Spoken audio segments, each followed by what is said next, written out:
voltar. Aí vão construindo um templo, oprimidos por muita gente em volta. Aí o que acontece? Alexandre o Grande se levanta no mundo. Vai lá, toma Vai conta de varrendo tudo, tudo. Vai, é senhor de tudo, até do Egito, norte da África, tudo isso, até a Índia. Aí, pois bem, ele morre prematuramente. Aí 4 generais dele dividem o reino.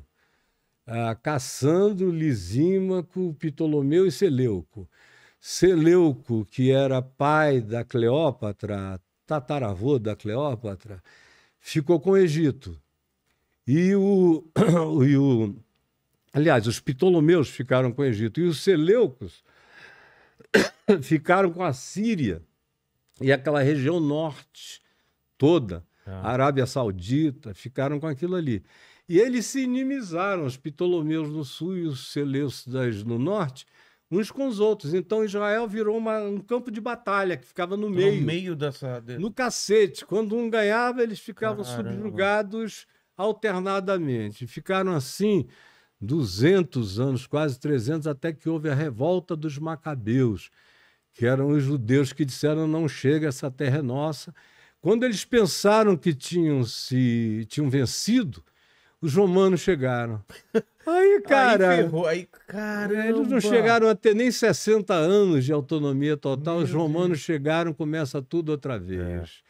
E aí Herodes o Grande, que era um grande falastrão, mas um gênio totalmente doido, mas um arquiteto extraordinário, um cara fascinante pela genialidade, totalmente louco, matou filhos, matou a mulher que ele amava, matou o cunhado, todo mundo que podia ameaçar o trono dele. Ah, caramba! Morreu louco e gerou uma geração de outros Herodes, todos perturbados, e alguns morreram das mesmas doenças dele. Caramba. Que era, na realidade, sífilis. Ah, é? Sifilíticos, e acabava produzindo distúrbio mental, corpo todo ferido, tudo mais. Jesus nasceu nos dias do Herodes o Grande, o maior de todos, que existia em conluio com os romanos. Ele era o Império Romano tomando conta de Israel, ele era meio judeu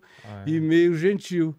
Então, ele fazia um trabalho para construir o templo, que ele construiu o maior de todos, para que os judeus religiosos, zelotas e zelotes bem zelosos, não ficassem em crise política e religiosa. Ele pegou todos os sacerdotes judeus, mandou para Chipre, mandou para a Filístia, para aquela região da Fenícia antiga, para serem treinados em entalhes de madeira, em construção, em cortes de pedra, para eles mesmos fazerem o templo com as mãos dedicadas ao Senhor, para não haver nenhum sacrilégio no templo, e ergueu um dos maiores monumentos da antiguidade. Foi nesse monumento, foi o templo? o segundo templo do rei Herodes, foi esse onde Jesus entrou e expulsou os cambistas.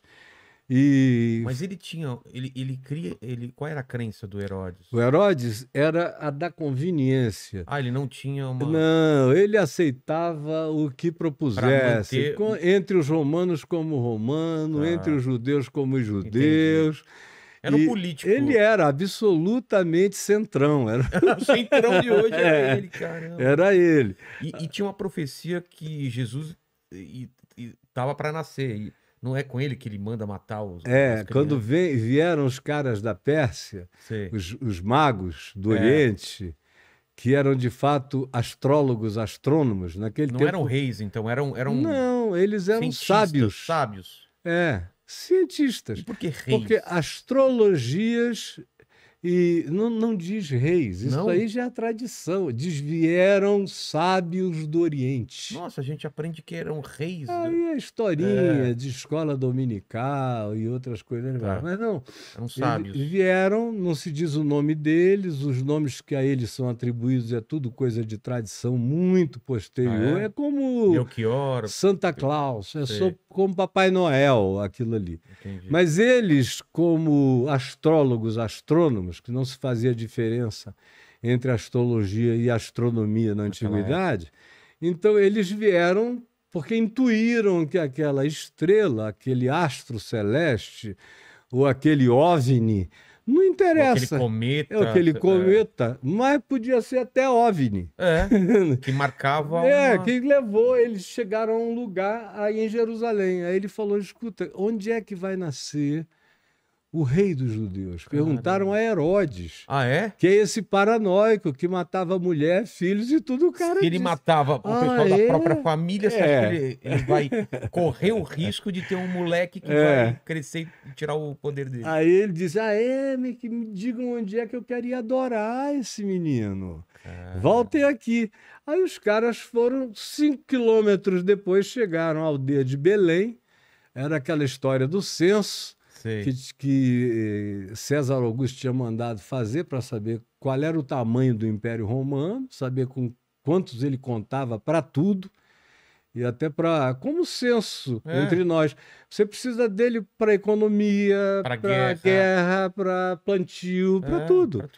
Então, ele mandou levantar, e aí Jesus, por causa disso, tendo sido criado em Nazaré, nascido em Belém, ele voltou para Belém, lugar onde o pai dele também nascera. Para se inscrever no censo foi quando ele nasceu. E aí os caras chegaram, ficaram deslumbrados, maravilhados, adoraram e cultuaram e disseram para José e para Maria que aquele menino ia dividir o mundo. E foram embora e resolveram não passar mais por Jerusalém. Eles intuíram que Herodes queria matar o garoto. Foram por outro caminho e falou para os pais, saiam daqui o quanto antes. Aí quando eles vão para o Egito, que era o lugar mais próximo e, ao mesmo tempo, mais guardado que eles poderiam ter em relação à sanha de Herodes persegui-los. Aí eles ficaram aproximadamente 8 anos no Egito, de 6 a 8 anos, e voltaram. Foram direto para Nazaré, Herodes já tinha morrido, a história estava mais ou menos apagada, não tinha registro nem arquivo, era memória humana, distraível ao extremo, e aí cresceu lá no meio do nada, numa aldeia pequena de 200, 300 pessoas, e trabalhando com o pai, que era um carpinteiro rude, tosco, não é? A gente fica pensando que eram grandes obras, nada disso. Era coisa simples. Para comer, era só para comer.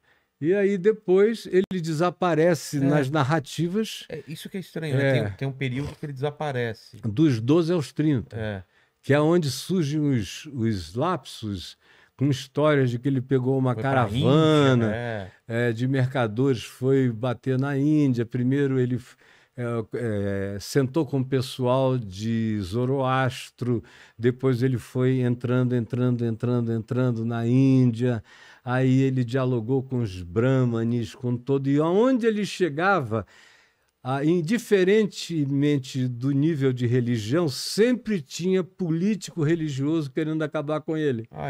Então, mas isso são presunções? Existe alguma coisa histórica que dê base a isso? Eu não poderia chamar de absolutamente histórica, mas existem pequenas histórias. Pequenos relatos que você vai juntando. Que você encontra no mosteiro de Lhasa, lá no Tibete, onde o Dalai Lama cresceu.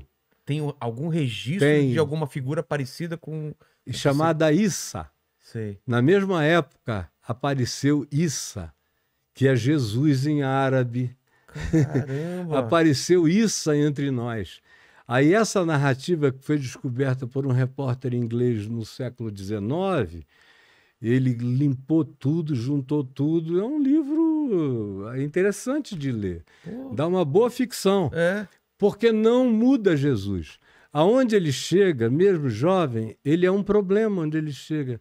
Porque a sabedoria dele confunde todo mundo, esmaga os sábios locais.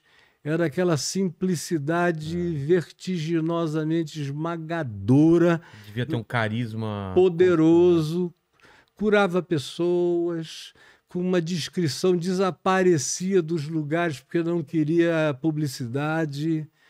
E tem a história de volta, até que se chega uma hora, nessa narrativa lá de Lhasa, do mosteiro, do Dalai Lama, no fim da narrativa se diz que veio uma caravana anos depois de Jerusalém, e aí eles perguntaram notícias de Issa.